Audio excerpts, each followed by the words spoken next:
I want to end a 10-year-long friendship with my best friend over a stick. Posted by you/informal_advice_9436. I need advice on what to do. I, 26F, have been friends with Abigail, 25F, for several years. We met freshman year and hit it off, but for the rest of high school, she was homeschooled. I met my now fiancé, 27M, also in high school and eventually introduced his best friend, Robert, 26M, to Abigail. Robert and Abigail started dating, and we formed a small group that would always hang out together. We all liked hiking and often looked at hiking gear together and went on trails. A couple of weeks ago, Robert got a walking stick. He had placed it in his car and noticed that the car door was open. He drove up to me and asked me to close the door. While driving up to me, I was facing the front of the car and couldn't see what was blocking the door. I just shut it without looking, like he asked me to. He started screaming, telling me that his new walking stick was now broken, that I had snapped it in half. I started crying and apologizing profusely, telling him I was so sorry, that I hadn't been paying attention. I just went to close the door. I didn't even see it in there, but that wasn't good enough for him. Later that day, he texted me and asked me to reimburse him. I told him I could give him 10, but that was all. He told me that 10 was all it was worth, but I needed to give him 50 for the trouble. I was blown away by this, and I made the mistake of telling him the date of my payday. When that day arrived, I had forgotten all about the stick and had taken a nap after school and work. I woke up to countless text messages and multiple group chats of him telling me to pay up and that it was my payday. I then texted him directly and asked for his information, and he decided to tell me that it was okay, that I didn't actually have to pay him back. After he made a fool of me in front of all of my friends in every group chat that I was in with him, I still paid.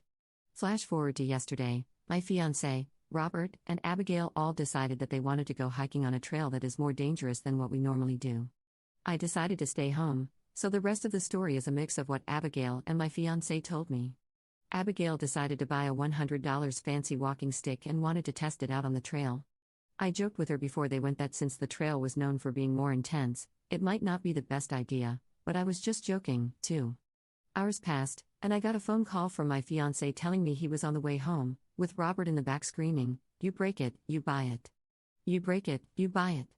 Apparently, on the trail, Abigail's stick got stuck in a rock, and while the boys kept pushing ahead, she pulled it out and it snapped as she tried to catch up to them. Abigail says that if my fiancé hadn't been going so fast, it wouldn't have happened, and she blamed him for breaking it. Robert obviously took Abigail's side and, for the rest of the hike, hounded my fiancé for the payment.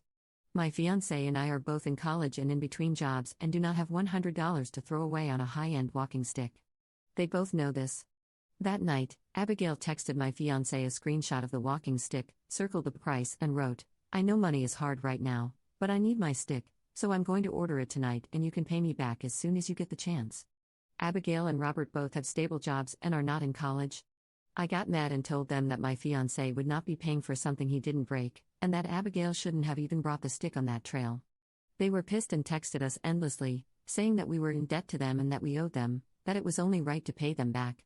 I think what pissed me off the most is that all through the years, every time we went somewhere, I drove and paid for gas, dinners, movie tickets, and outdoor activities, and they never once paid me back for any of it.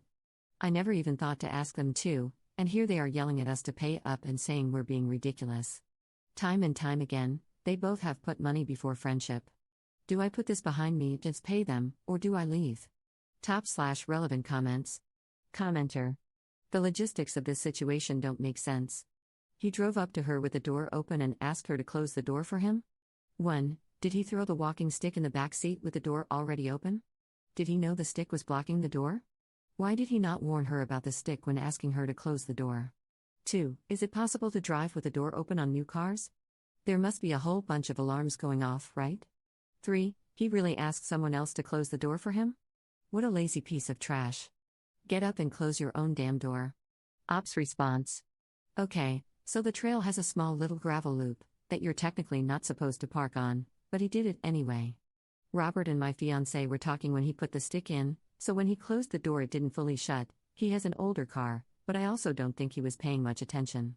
When he started driving, the car did start beeping at him that the door wasn't shut.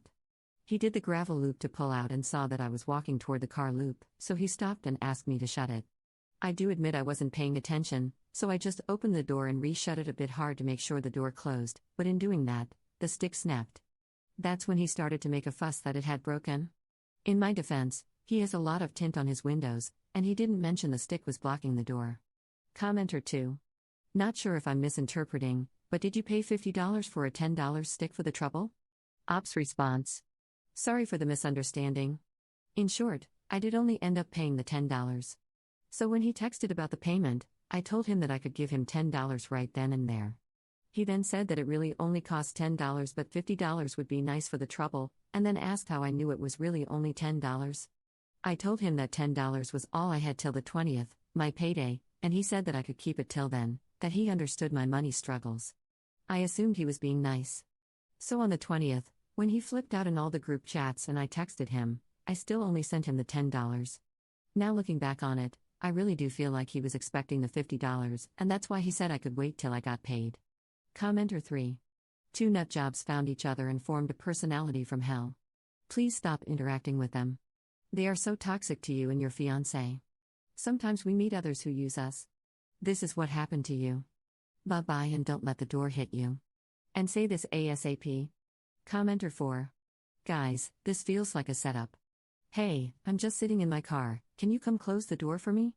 Arg, you broke my stick in the door, give me money. That's a scam, right? He did it on purpose to make her give him money. Then her friend got a new stick. $100, she says. Then, when it's convenient and she needs to catch up, it breaks. This feels like they are both working together to get money out of you both. Not sure why. But that's a lot of convenient situations that need compensation. Update 2 years later. My original post is from over 2 years ago. It has also been taken down since then by the mods for receiving the maximum amount of interactions for non-throwaway accounts. However, I think it's still viewable on my profile.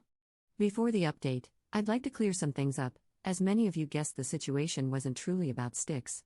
At the time, I was younger and wanted to get the point across without giving explicit details so that if Robert and Abigail saw it, they wouldn't immediately know it was about them.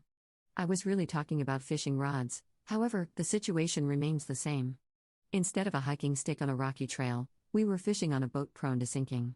If you have any additional questions, I'd be happy to clear those up. I'm not scared of them finding this anymore. Now for the update. I'm happy to let you guys know that I dropped those scammers. We never did pay Abigail the money she requested. We didn't break it, so we didn't buy it. Although, sometimes I do feel some unexplained guilt about the situation. Like I said, our friendship was over 10 years long, so it wasn't easy or immediate to drop her from my life, but it was needed. We still follow each other on Instagram, but it's rare that we interact. I'm sorry for the lack of an explosive situation, but I'm glad you all helped me come to terms with leaving that relationship in the past. My fiancé, however, hasn't easily gotten rid of Robert. After moving into the real world, Robert followed my fiancé everywhere, it felt. He applied for the same job, works for the same company, and copies every move my fiancé makes. He laughs it off and lets it go, but every now and then I'm reminded of the situation, and I get annoyed all over again. But to give my fiancé some credit, we all aren't as close as we once were. Top/relevant comments. Commenter. Finally, an explanation for why the original post was so weird.